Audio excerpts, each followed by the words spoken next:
es formando atalayas y escuderos.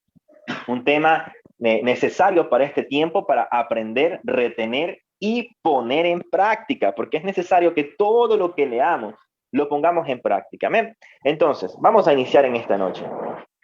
La iglesia o el cuerpo de Cristo, como les decía, tiene 5 ministerios establecidos por Dios para perfeccionar o para pulir a los congregantes u ovejas a fin de que todos trabajemos en unidad. Estos ministerios son los que están en Efesios 4:11. Y mira que dice, y él mismo constituyó, dice, él mismo. Cuando habla de él, y vemos ahí que si nos vamos a la parte que dice, Efesios 4:11, dice, y él mismo constituyó, está hablando de quién, de Dios, que Dios mismo estableció 5 ministerios.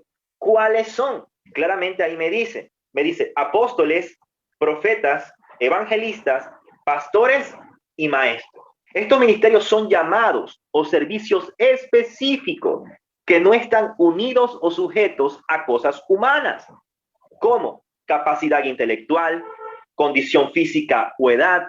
Estos ministerios son puestos por Dios y al cual Él llama, Él lo prepara, lo capacita y forma. Y Él no ve una condición o estatus social, sino un corazón dispuesto. Por eso usted y yo, y es algo que yo siempre comparto con los chicos, siempre les digo a los chicos, ustedes deben coronar ministerio. Cuando no enseñamos eso, y solamente tenemos a los chicos que estén dando vueltas ahí, como ovejitas en el corral, de vuelta, y de vuelta, y de vuelta, tenemos que enseñarle que necesitan coronar ministerio. Y que claro, el servicio puede empezar desde la parte de atrás, limpiando una banca, barriendo algo, pero tienen que escalar. Porque esto se trata de ¿qué? Sabemos que bíblicamente hay un principio que dice que el más pequeño aquí es el más grande en el reino de Dios. Y a veces eso lo hemos tomado de una mala interpretación como para hacernos una falsa humildad. Pero es necesario, porque la Biblia dice, el que anhela obispado, buena cosa desea. Entonces no me va a estar dando la contra. Uno me dice que hay que anhelar y el otro me dice que no, que mejor es quedarme lo más pequeño. ¿De qué me está hablando? Del corazón. Yo tengo que tener un corazón humilde delante del Señor, pero mi meta es servir. Mi meta es estar en un ministerio, que te formes en un ministerio. Ahora, la mayoría de hombres de Dios no tenían una capacidad sobrehumana o una física o un físico que resaltara o algo que hiciera a la persona merecedora de que Dios lo usara. No, todos los que Dios utilizó tenían su debilidad porque eran humanos como usted y yo, todos. Y así mismo continuamos hoy en día. No hay nada que podamos hacer humanamente para ganarnos algo de Dios. Por eso los ministerios son de Dios. Y Él te lo entrega a ti. Es como un regalo preciado. Imagínate que esto es un regalo tan preciado de parte de Dios. Y el Señor te dice, mi hijo, tome, inviértalo en mi reino. Entonces, cuando el Señor te entrega un don, un talento, es para invertirlo en su reino. Y para que ese don, ese talento, bien direccionado, bajo cobertura, bajo obediencia, bajo la humildad, bajo la presencia del Espíritu Santo, se llegue a convertir en un ministerio. Pero usted no puede estar todo el tiempo dando vueltas en lo mismo. No, es que yo he escuchado a muchas personas, no, es que yo no me quiero comprometer, yo no quiero servir. Yo estoy bien como estoy. No, aquí nomás, aquí que nadie me vea, que nadie me mire. Aquí estoy sirviendo a los chiquitos. Amén. Qué bonito ese corazón. Yo aplaudo esos corazones así. Amén. Gloria a Dios. Porque así también soy yo. Hay cosas que uno, como dice la Biblia, hacemos con una mano y no lo sabe la otra. Amén. Pero necesitamos anhelar ministerio. Porque ¿sabes qué es un ministerio? Es una meta. Es una meta. Y si estamos en una carrera, como dijo Pablo, estoy en una carrera. Y cuando él dice, he terminado la carrera, he peleado la buena batalla. Él quiso decir, el ministerio está completo. El que menos ejerce es la maestría. Tú nunca has visto una cruzada evangelística que te digan, aquí viene el maestro de la palabra. Nunca te dicen eso.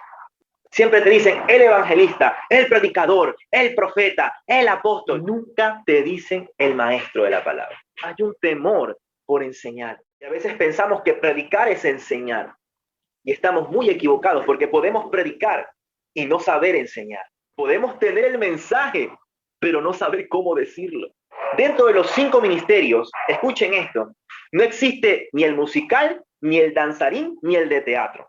Estos son expresiones de dones y talentos para Dios. Cuando usted le diga ministerio, solamente hay 5, bíblicamente. Los demás cosas que se hacen dentro de cualquier congregación son expresiones de talento, un servicio al Señor. Pero ministerio, la palabra ministerio, cuando tú la ves en la raíz hebrea y griega, pero más en el griego, te das cuenta que ministerio viene de misterio y se conecta solamente con lo que Dios revela. Por eso el ministerio viene de Dios, no de cosa humana, no hay intervención humana. Primera de Corintios 12, del 4 al 11. Dice, ahora bien, hay diversidad de dones. Escuchen que desde el principio el Señor va diciendo, hay diversidad de dones, pero el Espíritu es el mismo.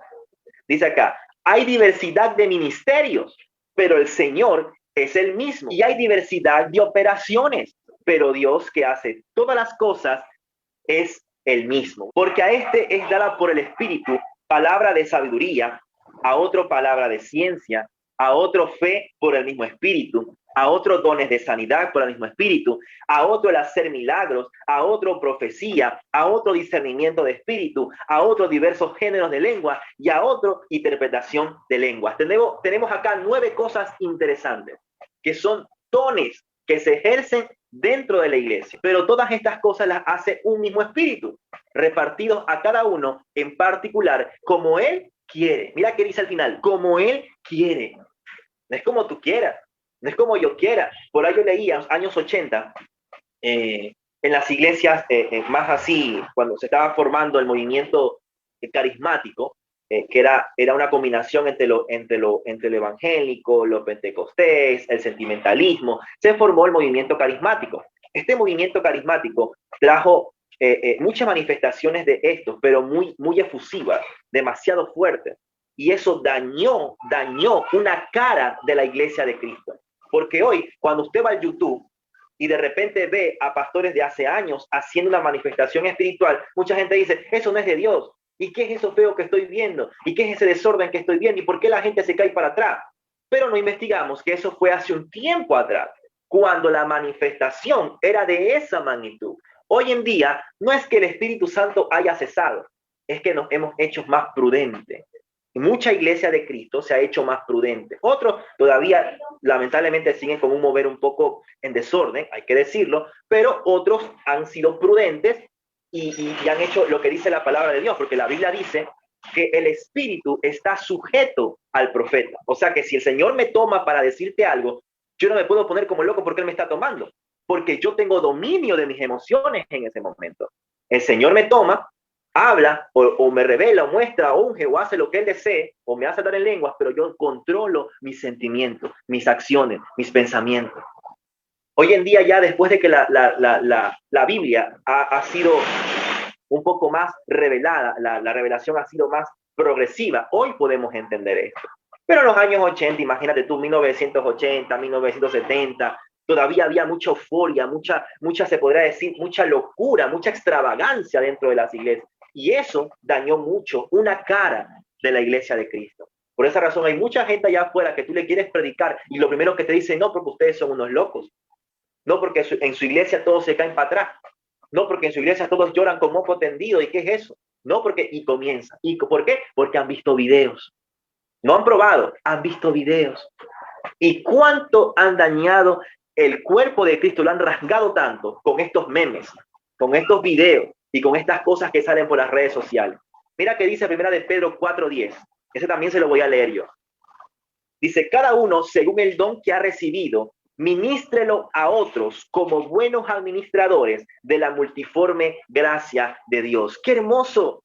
Dice aquí, cada uno, según el don que haya recibido, ministrelo a otros, que el Señor nos ha hecho administradores de su poder. Y debemos ministrarlo a otras personas. O sea, que si yo sé que porto algo que el Señor me ha dado que no es mío, no puedo ser egoísta. Y no puedo tener una imagen de falsa humildad de decir, no, yo no puedo orar por ti, porque no, oremos por las personas. Como la otra vez le enseñaba, ¿se acuerdan cómo orar por las personas? Mano en el hombro o mano en el corazón, o mano aquí, en la boca del estómago, pero jamás mano en la cabeza, jamás ponga las manos en la cabeza. Que en la cabeza significa esto me pertenece. Los únicos autorizados de poner mano en la cabeza es su pastor a su oveja. Ni siquiera un pastor de otro lado a una oveja diferente. Hay que tener respeto, porque cuando usted coloca mano, significa esto me pertenece. ¿Ven? Por eso siempre mano en el hombro, mano en corazón, mano aquí. Siempre. Son las formas de orar por otros, de pasar poder, de transferir, de impartir a otros poder de Dios. En estas tres áreas. En la cabeza, olvídese de eso. Porque el que más sale mal parado es usted. Porque si usted está mal con el Señor y se pone a tocar cabeza, usted sale enchamuscado. Así que tenga mucho cuidado con eso. Una vez que hemos entendido de una forma sencilla sobre los ministerios establecidos y ciertos dones y manifestaciones del Espíritu que podemos ejercer y que Dios reparte, ¿no es cierto?, como Él quiera, esta noche veremos cuán importante es activar en las iglesias atalayas y escuderos.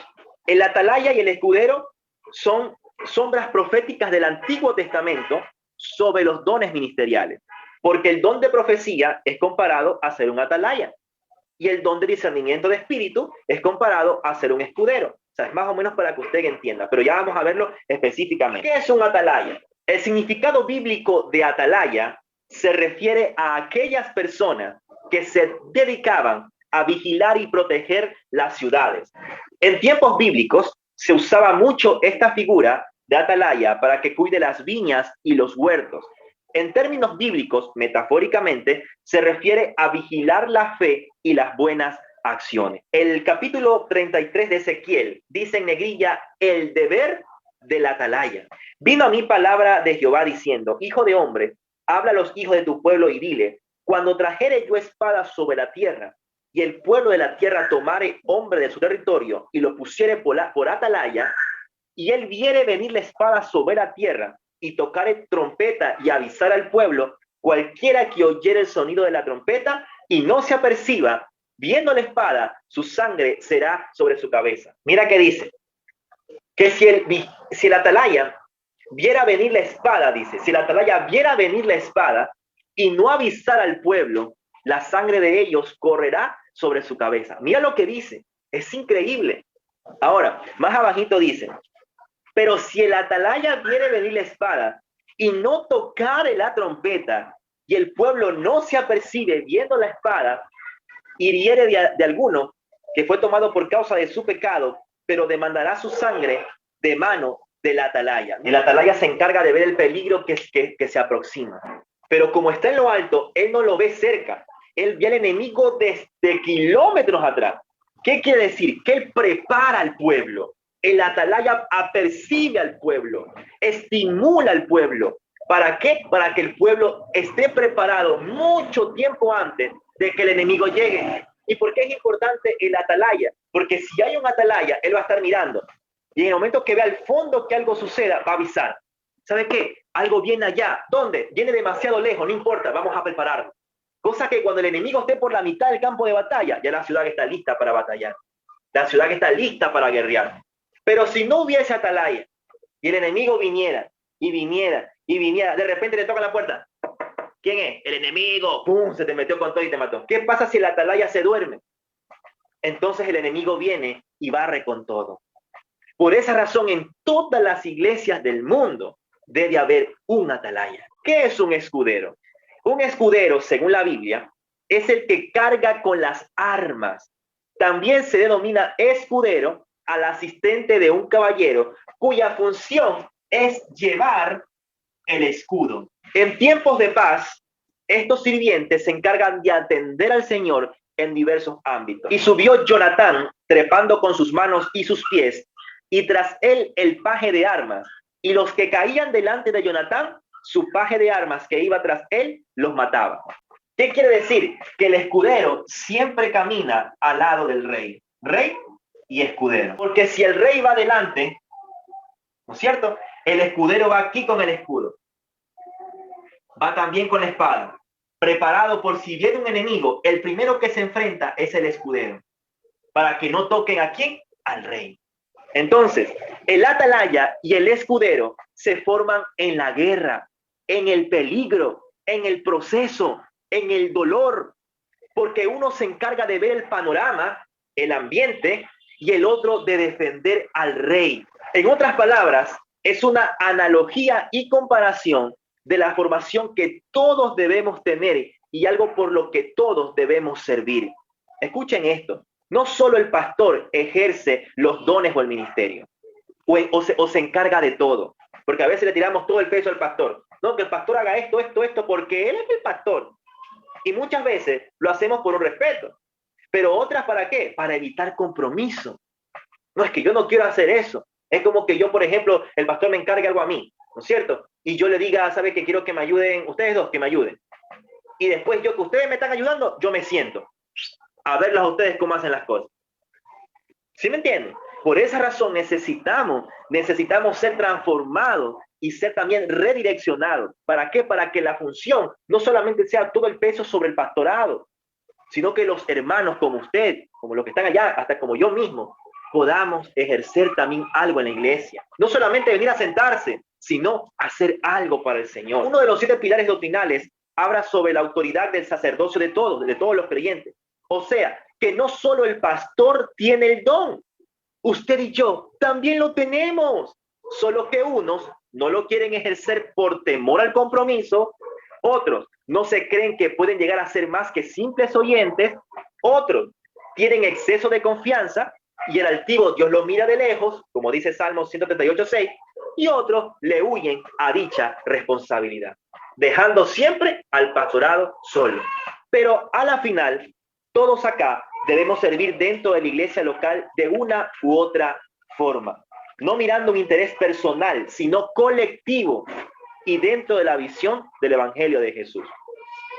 Muchos anhelan ministerio, pero no quieren pasar el proceso.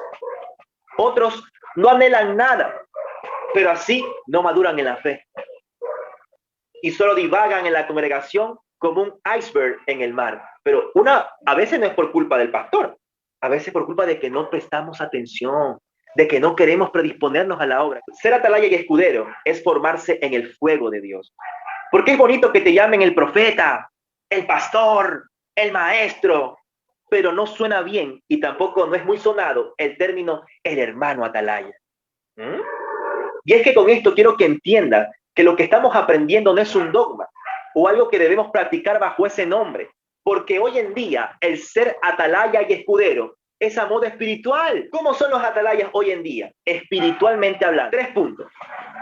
Somos atalayas cuando en la intimidad con Dios Él nos apercibe de cosas que están por pasar, no para formar escándalo, ni para que nos autodenominen el profeta, sino para 2 cosas interesantes: apercibir al pastor y ser parte de los que interceden y oran para que Dios tenga misericordia. O sea, un atalaya sabe lo que va a pasar, no por ser profeta, porque tiene una intimidad con el Señor, una intimidad con el Espíritu Santo. Amós 3:7, yo se lo voy a leer. ¿Qué dice acá? Porque no hará nada Jehová el Señor sin que revele su secreto a sus siervos los profetas. Hay que entender que el día de hoy hay atalayas que están escuchando la voz de Dios, que entienden el ambiente y lo que puede pasar. ¿Cómo le llaman ustedes a esas personas? Locos. Punto número 2. Somos atalaya cuando estamos viendo las cosas bajo el lente espiritual y no carnal, para poder entender los mensajes del mundo y estar un paso adelante de las maquinaciones del diablo. 1 Corintios 2:14. Pero el hombre natural no percibe las cosas que son del Espíritu de Dios, porque para él son locura y no las puede entender, porque se han de discernir espiritualmente. El atalaya se apercibe en lo espiritual. Y aunque lo llamen loco, siempre está pendiente de lo espiritual. Algo que yo he aprendido y se lo comentaba a los chicos, y esto como un testimonio. Al principio, cuando yo le decía a los chicos, miremos todos en la parte espiritual, los chicos me decían, no, hermano, que usted es como loco, usted es como muy religioso, me decían ahí. Y después con el tiempo entendieron que hay que ver todo por el lado espiritual, todo, porque nuestra vida es de 75 a 80% espiritual, y lo demás es la carne. Vamos al punto número 3, de cómo somos atalayas hoy en día. Somos atalayas cuando no esperamos una orden ministerial, sino que hemos convertido nuestra casa en un lugar de paz, nuestro cuarto en una trinchera de guerra espiritual. Cuando ayunamos, hacemos devocionales y estamos al 100% en el llamado y en el primer amor y en el enfoque original. Porque a veces necesitamos que nos digan, vamos a ayunar para ayunar.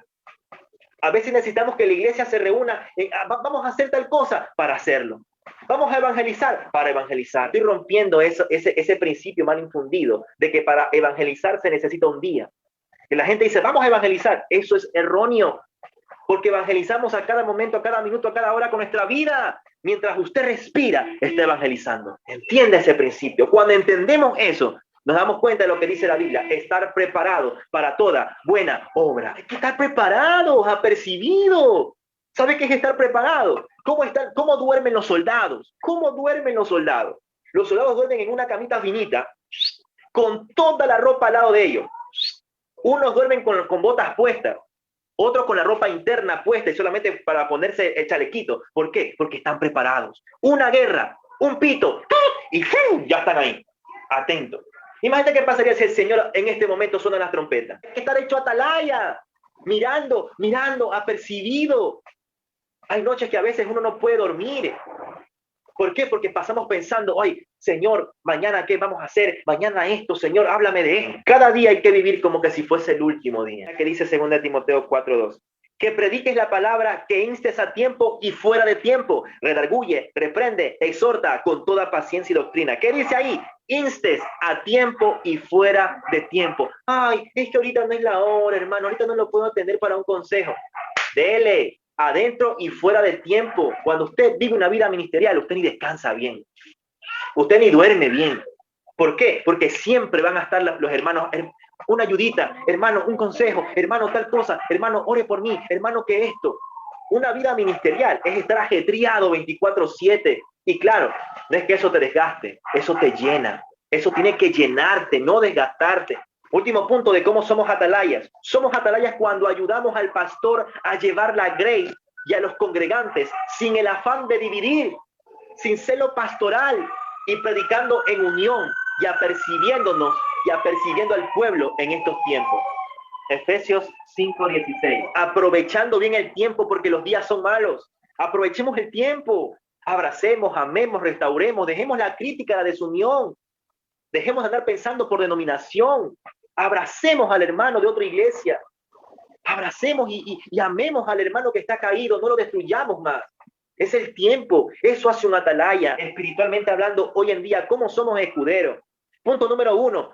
El escudero protege a los hermanos, pastores y familia en oración constante. Eso hace un escudero. Un escudero sabe cómo usar la armadura de Dios y en qué momento el pueblo necesita una exhortación. Primera de Corintios 14:3.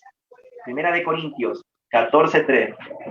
Que habla de que tenemos que exhortar, consolar y edificar. Y otro punto, un escudero es el que analiza la estrategia de ataque, el que planifica y abre paso para que el ambiente sea el adecuado en todo tiempo. Santiago 4:7. Someteos pues a Dios, resistid al diablo y él huirá de vosotros.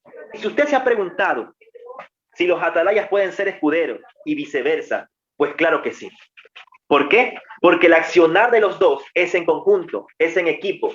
Tanto atalaya como escudero trabajan en equipo. A veces el pastor no es atalaya, pero es escudero.